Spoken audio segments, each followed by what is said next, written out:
Hi everybody, it's Georgia Rose from Zencuda, and as promised, this is another live. I promise to come on every day this week and give you an update, a little progress report on what the energy is doing.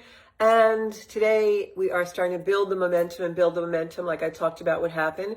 It is Tuesday, August 14th, 2024. And today Mars and Jupiter are together in Gemini. And usually when Mars and Jupiter come together, it's a really good thing because Mars is our action. It gives us energy. It can also be aggression, but we can use it for assertion to get things done. However, it is the god of war. So it does tend to cause conflicts and, people acting out. If you watch yesterday's live, you'll see what I said about people expressing themselves now that Mercury retrograded back into Leo. But Mars and Jupiter in Gemini are usually good. They're benevolent energy because Jupiter expands things, usually, brings goodwill to us, luck with us, things like that. But with a planet like Mars coming together and being expanded through Jupiter, it can also expand the aggression. But one thing it will do for sure is speed things up. You'll see a lot of activity now, a lot of momentum building, and that will be increasing throughout this week. That's why it's such a good week to lay low, do your own kind of things, and not get too involved in too many externals. Really go internal. So that's the energy of Jupiter and Mars in Gemini. However, the reason why this energy is taking on more of a negative connotation, a little bit more aggression, which you're going to see play out in the world, is because it is squaring Saturn, and Saturn is in Pisces right now. And so with Saturn in Pisces squaring that Jupiter and Mars conjunction in Gemini, what that brings is a limitation, an authority. It is, Mars and Jupiter want to go. They want to be this big activity and they want to bring action to us and they want to give us assertion for our life. And then Saturn comes in and it's the law, it's the structure, it's the no, it's not quite time for you to do that thing yet. So it gives us this wanting to jump forward energy and being held back. And if you look at the other video or my podcast that was at 7 o'clock on Monday night, you'll see it on my social media and Zencuda on YouTube.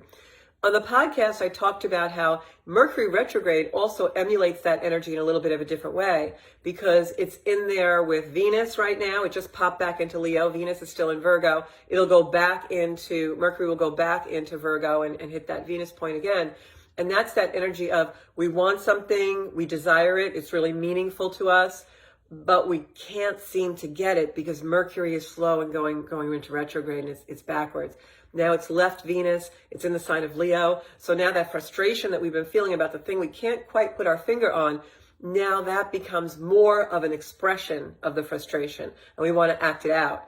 So that combined with the Jupiter and Mars, coming in, expanding that energy of contention, that energy of conflict, that energy of aggression that Mars sometimes brings, and then opposing it with Saturn is almost like the immovable force against the object that won't budge.